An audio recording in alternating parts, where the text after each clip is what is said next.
Okay, well, in the first place, I need you to introduce yourself to our audience, but just the way you would like to be introduced. I am Kurt Brecht, vocalist of D.R.I, the Dirty Rotten Imbeciles. D.R.I must be, I'm sure, it must be the funniest and the best band name I've heard in my whole life. Could you please tell once more, I guess, the origin of this name? It's a very funny story. When we started with D.R.I, we were practicing at my parents' house.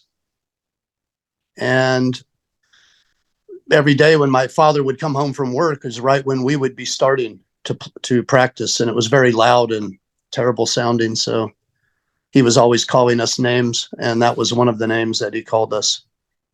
He's passed away now, but yeah, he thought it was funny.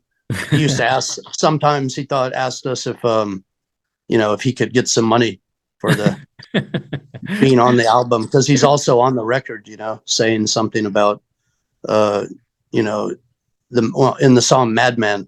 There's a Madman. So yeah. He felt like he should get some kind of publishing money. Great idea. Well, and how is it for you to know that a whole genre has the name taken from one of your albums? I'm talking about a crossover. Right. It's pretty cool. It's something. It's not so usual for a guy to have been the responsible, we could say, for a whole genre name. Yeah. Crazy. I never thought of it that way. Okay. You be a big influence for a lot of bands, Creep the Slaughter, I don't know, Suicidal Tendencies, SOD. But anyway, you always had your own sound. How did you get that particular sound you have on your whole history? Probably, I don't know. It's just Spike's playing style as a guitar player, my vocal style, which is probably a little different than some other people. So my voice, my brother's original drumming style, everything, all, mainly me and Spike probably is what makes it sound like that. It was something natural. It was not something you were sitting and thinking, how are we going to sound? It was something just happened. Right. Yeah, because at first we were just all about hardcore, but then after a while we just had a whole bunch of very fast songs, and we needed, I think we wanted something slower in between to break it up, the monotony of just playing one fast song after another, which was okay, but we knew we had to go somewhere from that. And we did like rock and roll and heavy metal and stuff. So yeah, we just started letting that seep into our songs a little bit, putting some slower parts in there, some more metallic parts. And here you are making history.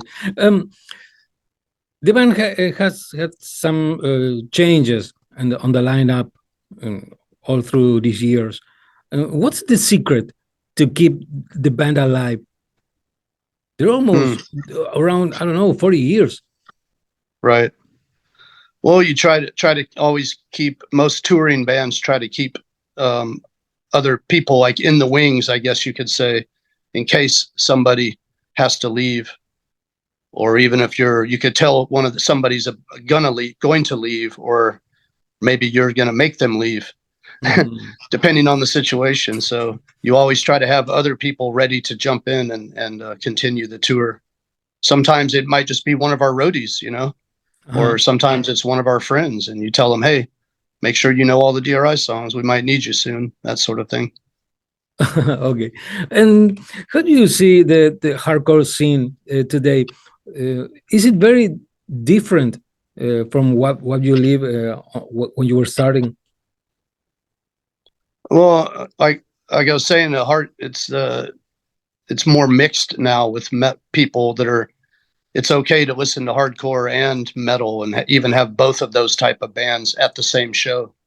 Uh-huh. You know, D.R.I. sometimes we headline a punk rock festival. Mm-hmm. And then the same year we headline a metal festival. And then a few months later, we might go and headline a grindcore festival. Mm-hmm. And there's people that like hardcore there and metalheads, and everybody's mixed together. And I think in the beginning it was more separated. Everybody was separated, weren't going to the same shows and everything. But I'm happy things are as they are now. The world is so different from 80s. I don't know. For example, social media. How important are they for you? For us, very important in advertising. Uh-huh. I find it a wonderful, free way to get in touch with the fans and let them know about the tours and the shows. And I mean, imagine how hard it was in the old days. You just had to rely on, you had to hope that the person promoting the show in Arkansas or wherever was going to go put up flyers and everything and advertise the show. And all we could do was mail them some, send them in the mail some flyers that they could use. And then they had to make copies of those and put them up and everything. And you didn't know if they did it or not until you arrived there. Now, you can advertise on your own. You don't have to hope that the promoter advertises it. Of course. Yeah. So you're taking it more into your own hands nowadays, which is pretty cool. Yeah. The bands were so dependent on the record labels back then. Today, the bands can manage, we could say, some issues that before was only if you had a record label. Today, you can do it on your own. Oh, yeah, for sure. Yeah. Yeah, we never relied a lot on the record label for touring and all that stuff, but except that, we would buy records and CDs from them to take on tour. But we never really wanted to ask them for support. Of any type like other bands did. Yeah, we were just like, no, we're good. Just make our record, give us our albums, and goodbye. We're gone for 3 months doing our thing. Of course, and that kind of behavior is what bring you more freedom, we could say. Yeah, I remember because a lot of the more metal bands, I guess you call thrash metal is the ones that came from metal, right? And then started playing fast and like a punk band. And then you had just the thrash bands, I guess, like ours, hardcore thrash that came from hardcore and then crossed over to the other side of metal. So the ones that had record label deals of the thrash metal bands, once the 90s came around, those bands got dropped from their labels and most of them broke up. Because they weren't used to doing it by themselves like we were. We're just like, we got dropped also from our label, but we just said, oh, that's fine. Now we're free, whereas they broke up. So we didn't care. Kurt, we still do it yourself. When I hear the kind of music you do, mixing, I guess you know a lot about these styles, so you can mix them. Do you listen a lot of other bands? Like other crossover bands? Yeah, or thrash or hardcore. And then I still consider like Corrosion of Conformity, Suicidal Tendencies, Bad Brains. I think of those bands as crossover also at the same time that we were doing it. Even the kind of the Cro-Mags and stuff, Yeah. But we called the album crossover, so we kind of got stuck with it more, I guess. But yeah, I still listen to all that kind of stuff. And this kind of bands used to be or used to have some kind of a political personality, we could say, and sometimes that bring some kind of trouble with media, for example. And today we got this cancel culture. What do you think about it? Yeah, I'm waiting for them to try to cancel us for something, but they're too busy canceling other people right now, so they haven't really pointed any fingers at us yet. But I think a lot of our songs have withstood the test of time, you know, talking about things like acid rain, and a lot of our songs are not really political. They're social, or even some of them are just funny, you know, like joke, tongue in cheek sort of songs. So we tried not to keep it all serious, put it that way. But we do try to talk some about that sort of thing. So it's not all just a joke as well. Yeah, I guess you are an animal lover. Yeah. Yeah. Do you have some kind of issue with us? I mean, you have some kind of work with animals, or is it just something sentimental, emotional? I have 2 rats. I have 5 cats. I have usually a lot of rabbits, but right now I only have 2 rabbits.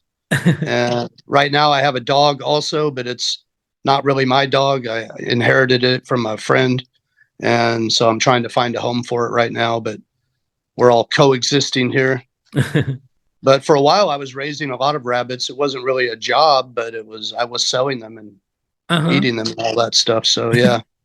But I've slowed down right now because I don't have anybody to take care of them when I'm on tour. Okay. Well, you were here, Argentina, 1994, and I remember there were some. The show was canceled a couple of times. I guess there were some kind of troubles with promoters back then, and now after 30 years, you're finally coming back. Well. How do you see this? And what's your expectations about this coming back to Argentina? We think it's going to be great. Right. The other time we played, there was some problems with the equipment and we played very late, but this time I think everything's going to run smoothly. We'll definitely be there. We have a different promoter now on our side, that a booking agent, and he's books stuff in South America all the time. He's done our tours there before, always very good, never any problems. So we're expecting the same. And I hope that the place that they play lets people thrash and won't be throwing people out for thrashing. We played a show recently and it said, they give you a wristband, and on the wristband it said, no thrashing, like no thrashing, no stage diving on the D.R.I. wristband. Of course, nobody cared and they did anyway, but that was in Houston where I live. Yeah, things have changed here in Argentina. I guess it's something that it's better than then, because the bands used to play too late, 2, 3, 4 a.m. And now they're respecting the time. Good. It's something better for musicians in the first place. I guess it must have been not so nice start playing, I don't know, 4 a.m. Yeah, it was terrible. Well, you got a side project, Pasadena Napalm Division. I did, yes. Yeah, it's not an actual today. You are not working with them. No, everybody has their own different bands. Once their band got back to their old band, Dead Horse, got back together, and then D.R.I. was touring again, and so we didn't really have the time anymore to do it. Yeah, and now Dead Horse isn't playing, but all the guys have other bands now that they play in. The guitar player has like 3 bands, I think. So yeah, we're all just doing our own thing now. Again, I never say never that we would play again, but one of the guys even hit me up recently and asked me if I wanted to do any shows. But we never did a tour. We only played in Texas and Louisiana, and that's it. Yeah, was that band existed for a short time, right? Yeah, and you got some plans to do a new album or something like that? No, we don't really talk about it very much. We just talk about the tours mostly. You don't like to be in the studios? I never really liked it very much, but that's not why. It's not like me going, I don't want to go in the studio. No, it's in fact, the Pasadena Napalm Division, we do have an album and also a demo, like a demo CD also. And yeah, I don't mind being in the studio. Like I did that song with Dave Grohl. Of course, that was just one song, but yeah, went in 7 years ago. We went in and did that 7-inch record. We just had to do that on a day off in Los Angeles. Uh-huh. A day off from the tour. I almost lost my voice because I had to sing the song over, or the songs over and over and over again. In one day. Yeah. Incredible. Well, it's just a 7-inch record. Yeah, 7-inch. Yeah, I remember. Right. But anyway, it's a lot of work for just one day. Well, not if you get it all right the first time, but we didn't. So we did not. So it only takes one little mess up, and then you got to stop. And well, and why you don't have a new album? Is there some reason, or just because? Well, in the old days when records sold a lot, the record company would pay for the record, and they make their money back. And I guess they don't really want to do that anymore. Mm-hmm. The offers that I get from Facebook, people will say, "Hey, we'll put out a new album for you guys, and we'll give you 100 free albums." Like you, in other words, we have to record it and everything. Mm-hmm. They'll put it out on vinyl, and then our pay is 100 records. Yeah. So that's the sort of deals. That's the kind of deals we get offered. What a shame! It's terrible. Yeah, they make 1,000 records, and we get 100 of them. In how do you see the music business future with this kind of behavior? Internet downloading and things like that. I'd see it more as people just dropping albums online, not even having a physical record. Uh-huh. A lot of people do that now. Anybody can just put out an album on different, websites, I guess. Yeah, but online, I think there is so much music that you can hear in your whole life in just one day. They upload an incredible amount of music, and of course, almost nobody can hear that material. Right. You just have to hope that the cream will rise to the top eventually, and then somebody else that has the time will say, "Hey, I found this one. This song's great. This band is great," and then you can listen to it. Maybe it is. I mean, on one side, internet was great for publishing and for flyers, all the things you were saying before. But on the other side, I guess it's a big problem with the downloads and the way it affected the music business. How do you see the whole picture? Internet, is it good or is it bad? I don't think it is good and bad, just different. Uh-huh. Like I said, it's for us. We've already got our album, so we don't have to worry about all that. Online just gives us more ways to sell the album, more ways to advertise ourselves and our shows and everything. I'm glad we started when we did, and I'm glad we are where we are now. So it's all good for me, I guess.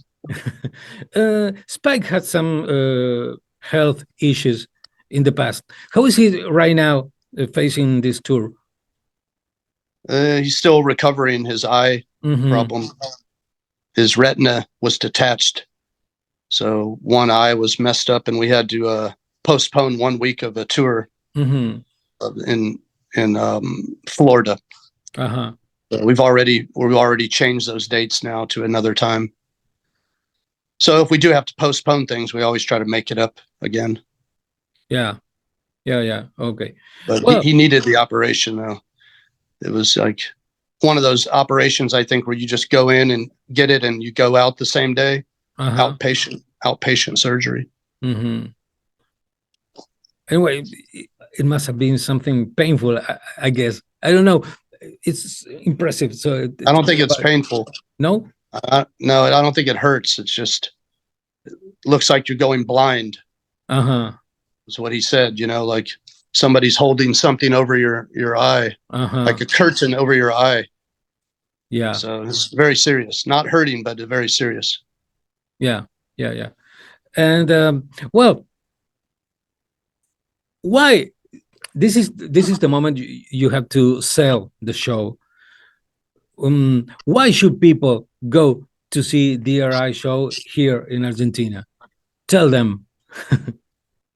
Well, to see the songs that you like, but live, and be able to thrash to it and feel the energy of the music rather than, same reason you go to any live show, because it's more fun than just listening to it in your headphones or in your car. You see all the friends. People tell me all the time that when they go to a D.R.I. show that they see a lot of people that they say come out of the woodwork, as we say here, like people they never see at other shows, and then there they are at the D.R.I. show. So yeah, good chance to see all your friends there and people and social gathering, I guess you could say. And you never know when D.R.I. is going to come back. So as we have a bad history of skipping Argentina every time we tour every year in South America. So hopefully it's not going to be like that anymore. If this next show, I'm sure will go well, as I said, and after that we can start hopefully coming every year or 2 years. Great. So, and this is the social media, internet again, because so many people has now. They don't use to go to see the real band. They stay home and watch some video of a Who does live that? show. Yeah, there's a lot of people, even young people. They don't used to go out and see a real musician playing. They just, I can't tell, because whenever we play shows, everybody's there. So I don't know. And you personally, do you still go to see bands real life? Well, because I'm at a club almost every night when I'm on tour, usually the last thing I do, because I usually only come home for 1 week or 2 weeks, and then I go back out on tour. So the last thing I want to do is go hang out in a club. But I do go to shows here in Houston, mostly when it's a friend of mine's band, like when Municipal Waste comes and plays, or Sick of It All, Voivod, bands that I know, and want to go and hopefully see them, talk to them, stuff like that. Of course, you must be tired about it after after touring. Yeah, I just want to stay home with my cats and prepare everything in my house to get ready for the next tour. Great. Well, sleep, mostly sleep. Is it very, because some people think that the rock star style is so easy going. It must be very hard to be on tour, for example. Well, in South America, we always joke about it, because every day we're flying usually on the plane to another city, but not a private jet, like just a regular airplane. So most you're standing in lines, just like one line after another, like a big snake going around, Yeah. And we're like, oh, this is so glamorous, the glamorous life of a rock star, and we always we're laughing about it and stuff like that. But it's, it is, you don't get very much sleep because you're excited the whole time. You're pumped up, Yeah. From about to do a show, and then you're doing the show, and then after the show you're trying to unwind a little bit, and so that you can go to sleep, but then you have to get up early and go on another airplane and wait in line again. And we do have some days off but usually we don't do much resting, because you want to do like some tourist things and going out to eat and just doing stuff like that. And but when you get home, then you have some time to sleep. Kurt, you've been doing this for 40 years. Do you see yourself stopping this and having a normal life? No, a lot of my friends are retired already. Like they're my age, but they worked at the same job for 20 or 25 years, and now they retired and they get money, from the job. And but yeah, I won't be doing that. So I wouldn't want to retire from this job. This is, D.R.I. is my life. And just, waiting to go on the next tour every time. Yeah. That's how we think about it. Yeah. Great. Why would you retire unless you just couldn't do it anymore for some reason? Yeah. Great. Really great. I need you to say your name, the band, and whatever you want to say to Headbangers Latin America. Okay. Hey, this is Kurt, vocalist of D.R.I, the Dirty Rotten Imbeciles, and you are listening to Headbangers Latin America. Great, great. Now, I'll leave you alone. Thank you very much, man. Go on with your life. My wonderful life. You too, man. Yeah. All the best Thank for this you. tour. Thank you very much. Bye. It was a real pleasure. Me too.